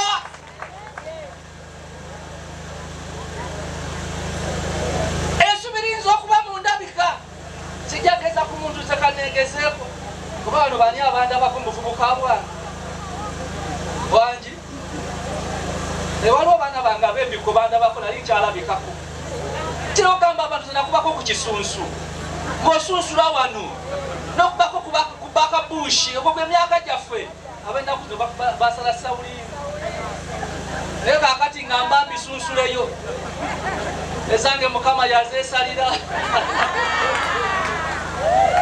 kaakati n'omunnange gw'alabika nga bw'olabika oyinza okutambula bagamba maama tambula n'olinya ettaka nalyo nga likuwulira munnange lirinnye naye ekiseera kituuka bigenda kulekawo otandika okunoonya enviiri n'embuliri nga teziriimu otandika okunoonya ebyo by'olowooza nga bibadde bikumalawo nga lyotadde essuubi lyo nga bikyakola ki ekyewuunyisa kabe bazadde bano kubanga era nabo bantu bafa ne bakola ki kababe baana mikwano gyange kababe bantu bafaana batya kazi b'ensimbi era byonna omubulizi agamba byonna butaliimu kubanga bifuumuuka ne bifuuka ki era weesabira abantu mikwano gyange abalina obuyinza abalina amaanyi abalina byonna bye mulina mbategeeza mu byesige mu byagale birungi nnyo naye byagale mwemanyi byaki bya kiseera. Amiina. Atalina kiseera omuwandiisi gwe yayimbako mu luyimba mwami Butikone kwaya n'abayimbi bange ab'empumu munaatuyimbira oluyimba olwo omuva oluyimba mwe mugenda wa bannange oluyimba 18 lutandika lutya beera nange oluyimba olwo mujja kuluyimba nga tutwala maama mu kifo kye naye oluyimba oluva mu kitundu kino abasajja ne baalaba Yesu bwe baamutegeera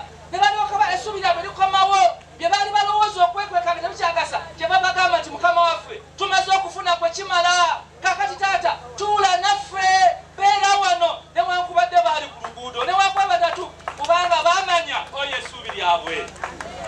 Omuwandiisi oluyimba lwagenda mu maaso, lwaki basaba Yesu okutuula nabo bagamba kubanga ebyensi bidiba, kubanga ebyensi bifuuka, kubanga ebyensi biggwawo, naye gw'atadiba atafuuka atagwawo sebo katunyweze gwe tuula naffe. Aleluya. Nkusabira mwana wa Katonda ensi ereka emandwa tuze ne maama Kafeero ono tulina gye tuyiseeyo nga waliwo Senkulu Mandwa ayazimba amasabo, kuliko bujjajja abaana n'obuzzukulu bwako, waliwo obunene nnyo, waliwo obutonotono, obutonotono budda atafuuka atakyala atanoba atalekaawo bamuyitaani sebo mukulu sebuufe Boston. Eyo ne Yesu atuukayo nga bwali wano, yatalina nsalo, yatalina borders, yatalina gwanga, wabula abantu bonna abalabanga baana kimu kyokka omukkiriza bukkiriza n'ogamba nti kitange nkuwadde obulamu bwange, yingira ondokole, ne ku nkomerero onoba tokyali muddu, onoba ofuuse mwana. Ekyo kyembaagaliza. Era n'abaana ba Margaret maama ono ng'awummudde ayagadde Yesu, waliwo n'essuubi eddamu ery'okumulabako. Liyita mu Yesu, kubanga bwe tufa mubiri guno gwe gufa, naye obulamu bugendereyo Yesu yabukola ki? Eyabugaba. Oyo gwe mbaagaliza. Maama wange, taata wange, olina by'oyitamu. Waliwo ebizitowa, waliwo ebireese okutabulatabula, waliwo abimanyi. Mwesigise obulamu bwoneyo byonna tojja kusigala kyekimu. Mu linnya lya Kitaffe n'Omwana n'Omwoyo Omutukuvu. Amiina.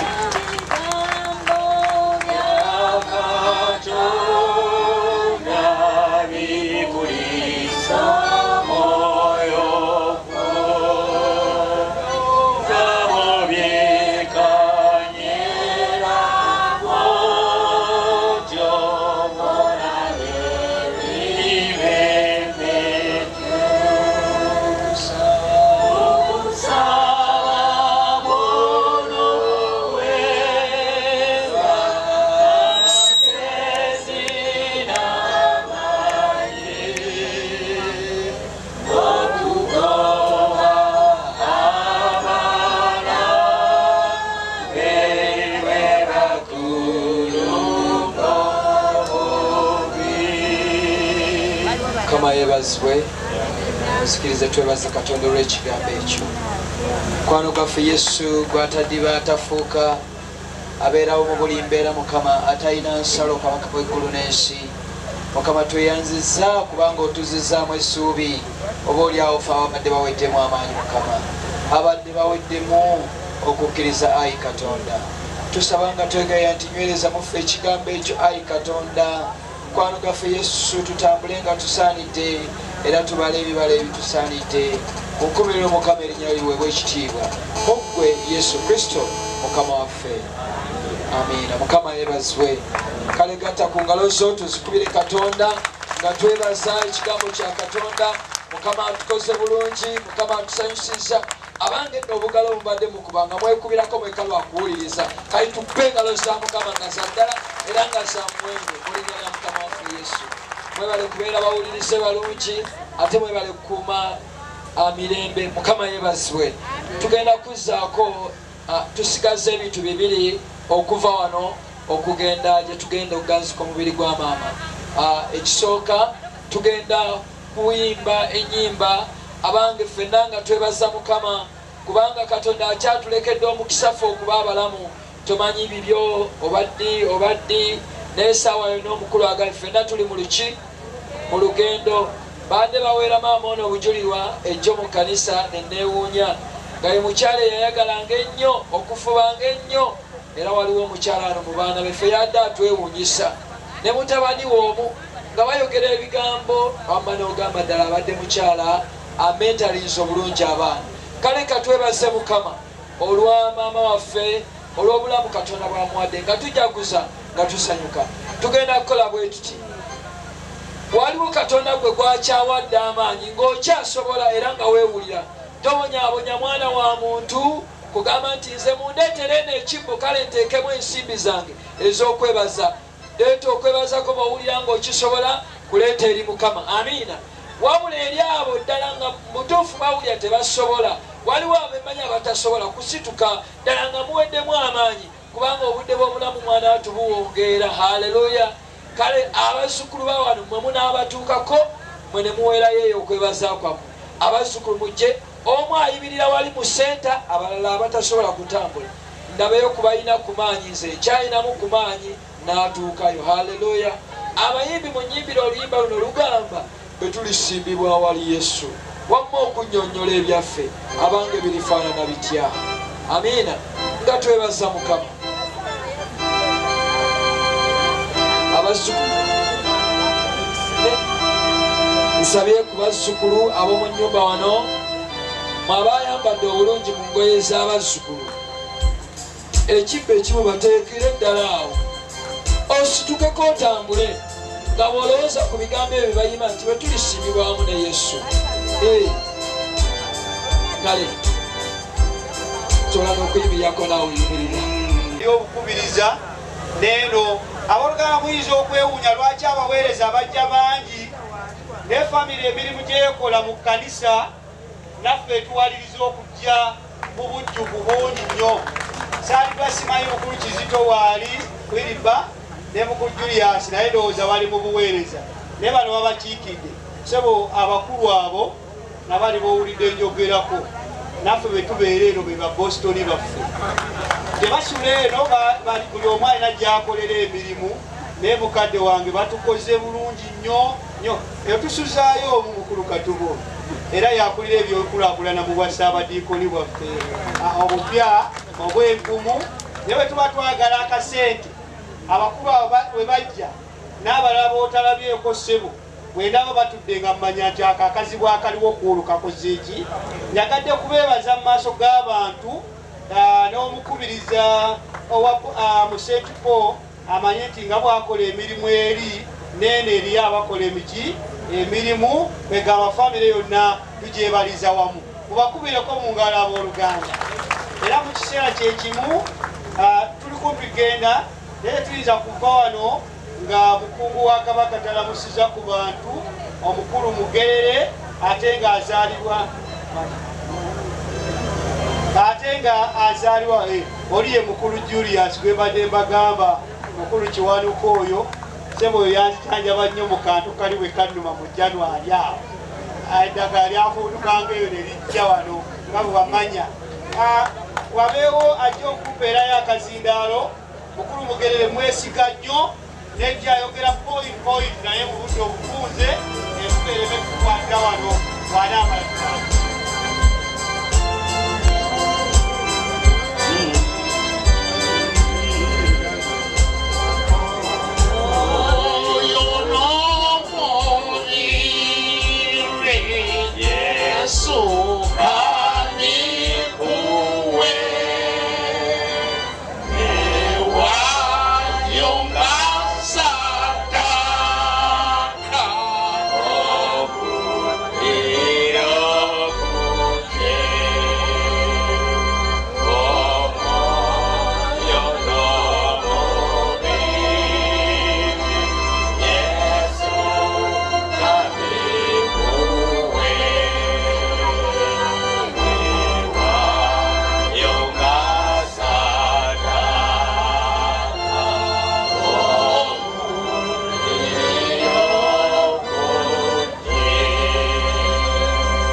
abaana b'omugenzi Margaret Nasubuga abakungu basi mwenna abali wano naddala abantu ba Ssaabasajja Kabaka kitalo nnyo nyini ddala.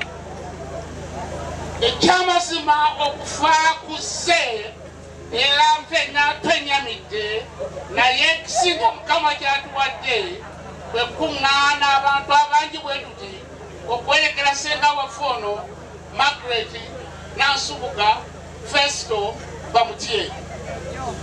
Ekyamazima ekyo kyokka kye tuyinza okumuwa era nga ndaba kimugwanidde olw'ebitonde Katonda byamuwa ng'ekisinga obukulu ku bitone Katonda kyamuwa yasobola okulera abaana b'abajja be bonna nga tafudde kwanyamuzaala. Senga waffe ono Madred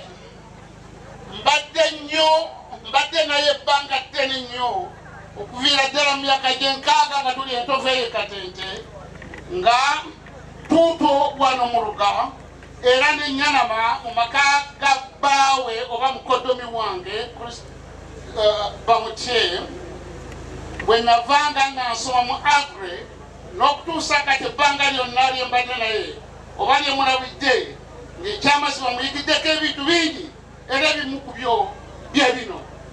Ekisooka okwaniriza buli muntu yenna abadde amutuukirira.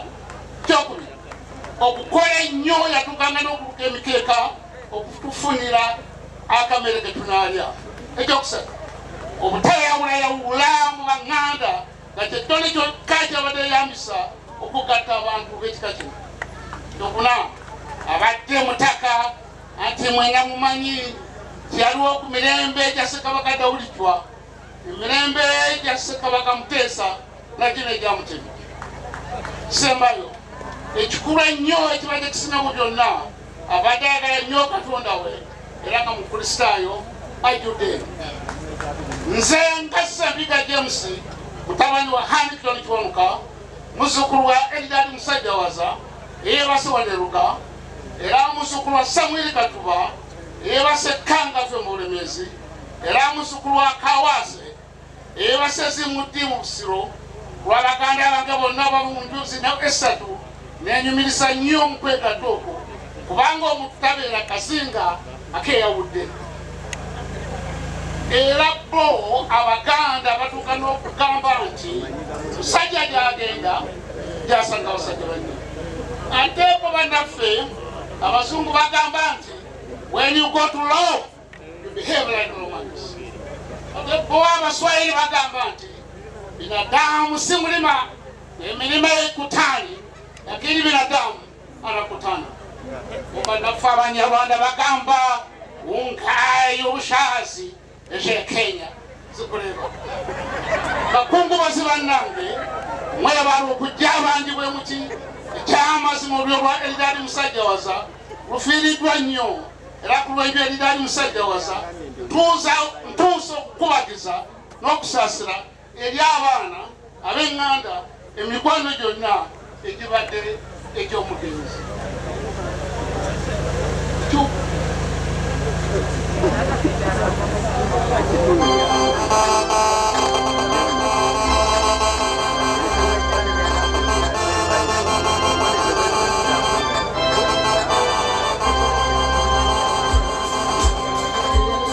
Bakubiriza abantu basabasajja mwenna ensigo muziteeke mu ttaka. Abantu basabasajja basobole okufuna emmere nnyingi, emmere esobola n'okutundibwako, basobole okufuna emirimu, abaana baffe basobole okuwona ekizibu kye baliko ekyokgenda mu Buwarabu okukola emirimu egitategerekeka. Abantu basabasajja mwina muli wano olumbe luno lwa COVID-19 lufuusa olumbe byonna ebiri buyindi mubiraba. Ffe kyaffe ekisookerwako katangawuuzi, ekisookerwako katungulucumu, ekisookerwako kalimaawa, kakamula lyako akawanvu akakiraga. Mbeegaya bwegayirizi ebyo mufe okulaba nga mubiteeka mu mibiri gyammwe. Nga mugerera nyongera okubakubiriza nti tulina bingi ebitugatta, okusingira ddala okukola enzizi ennyungi, okulongoosa amakubo gaffe, okunoonya obutale obwawamu. Kyenva ŋŋamba nti tewali nsonga ewala nnyo omusoga ku musamya, ewala nnyo omugisu ku muganda, ewala nnyo ow'emmamba ku w'ekinyomo. Era bwe tugenda mu maaso okugyawo enjawukana ezimu ku ezo zenjokeddeko ezisibuka ku nsibuka zaffe, tujja kuba nga ssenga waffe ono bwe bazaala ne taata wange ng'abalongo Hamilton Kiwanuka era muwala wa Eldad Musajjawaza yasembezanga abantu bonna nga sente kyokka tetuyinza okumuyigirako naye tujja kubanga tutadde mu nkola byonna byabadde akola. Gutusinze nnyo Ayi Ssaabasajja.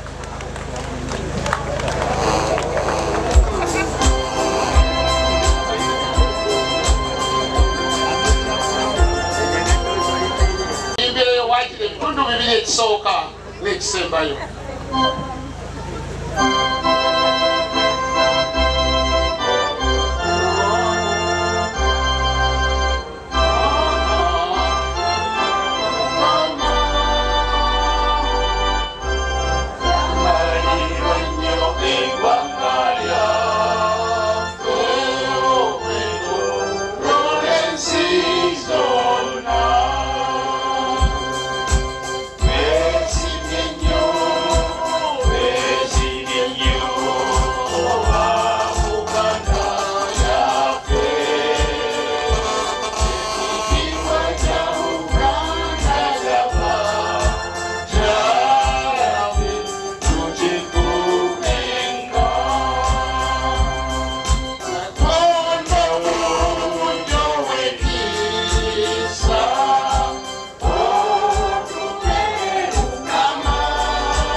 Tubasaba olw'embeera eriwo mu nsi abamu mujja sigala nga mutudde wano okujjako abafamire n'abaweereza n'ekwaya ku ntaana tubeerewo batonotono nga tuwerekera. Saba bannaffe aba Eplus Musembere mukadde waffe Provost yatusabye oluyimba 18 beera nange obudde buzibye. Ebirala ebiranga ebisigadde omusozi we mujja kubisoma nga tumaliriza.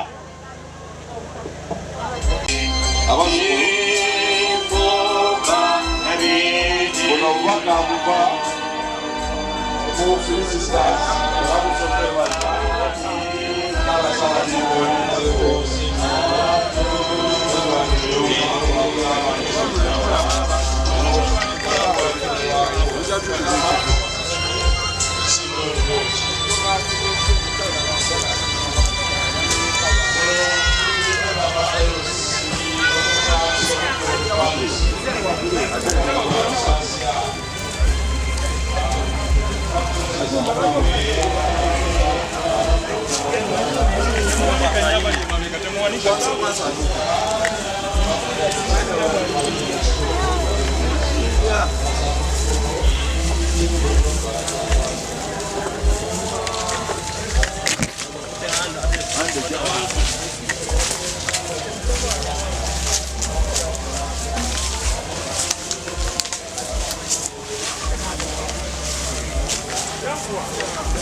Abere namwe Urupapuro 269 abalina ebitabo ebyokusaba.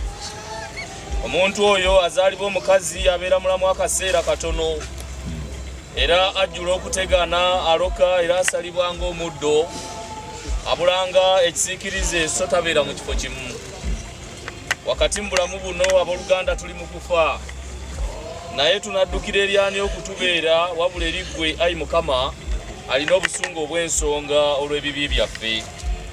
Naye ayi Mukama Katonda omutukuvu ennyo era asinga bonna obuyinza, ayi omulokozi omutukuvu era asinga bonna ekisa, totuwaayo mu bulumi obungi obw'okufa okutakoma. Kubanga gwe Mukama omanyi ebyama eby'omu mitima gyaffe era tukwegayira toziba amatuga ag'ekisa olw'okusaba kwaffe. Naye Mukama otusaasire, Mukama omutukuvu ennyo, ayi Katonda asinga bonna obuyinza, ayi omulokozi omutukuvu alina okusaasira, ng'omulamuzi omulungi ow'emirembe n'emirembe. Entuuko zaffe bwe zirituuka ez'okufa totuleka kuva mu mukono gwo olw'obulumi bwonna obw'okufa. Abayimbi banaatya oluyimba nga teekayo senga Magret.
Katusabe kubanga Katonda ayinza byonna ayagala ekisa kye ekingi okutwala oluwe obulamu bw'oluganda ono.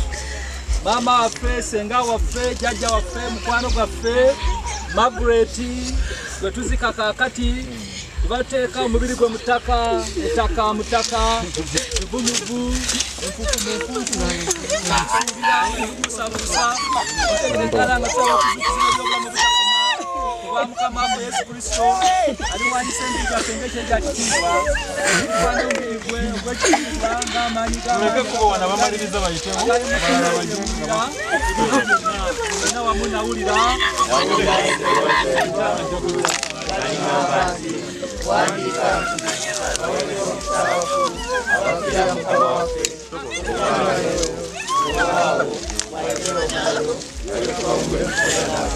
Ayi mukama otutiremu. Ayi mukama otutiremu.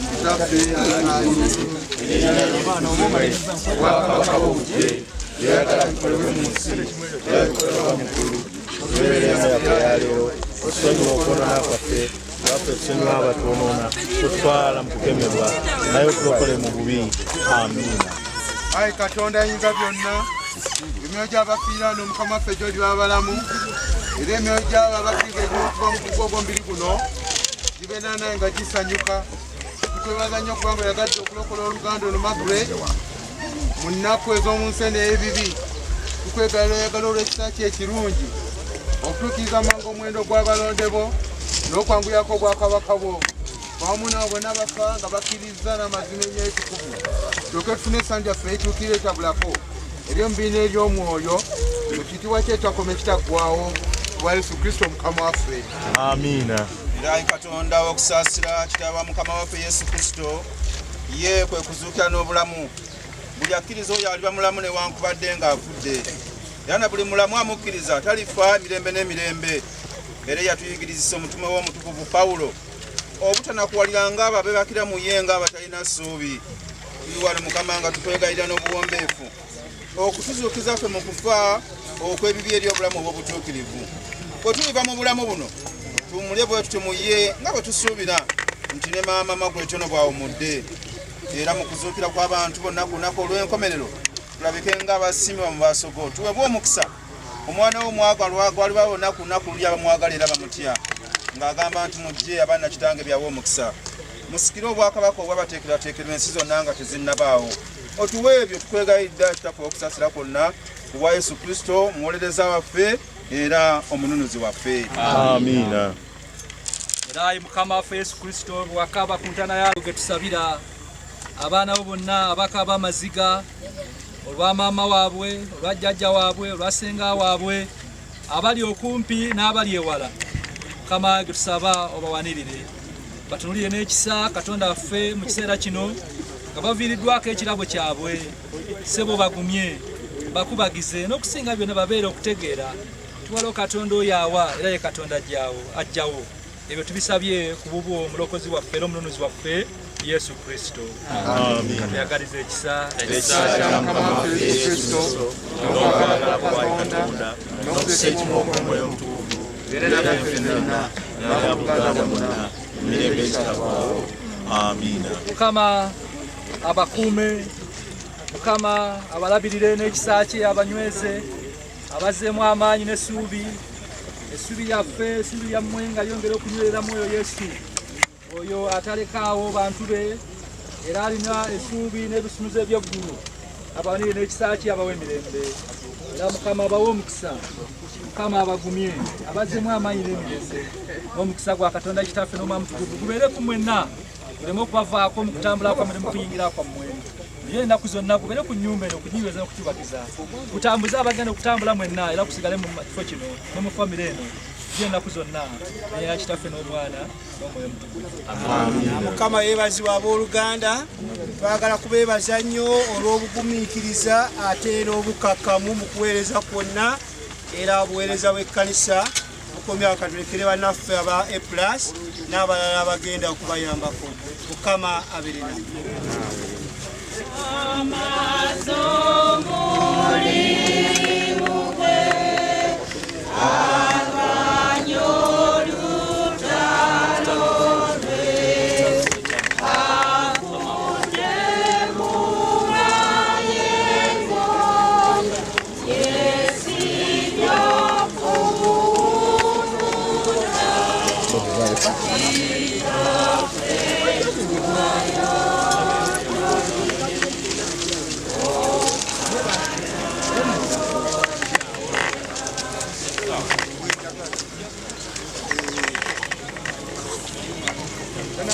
Okay, batulaba webitambudde olunaku lwa leero tumaliriza okuziika abali USA Boston kitalo nnyo ekyomukyala Nansuula Margaret. Bwatyo tumaze okumuwerekera ze Habiking Uganda Melkia Mugema.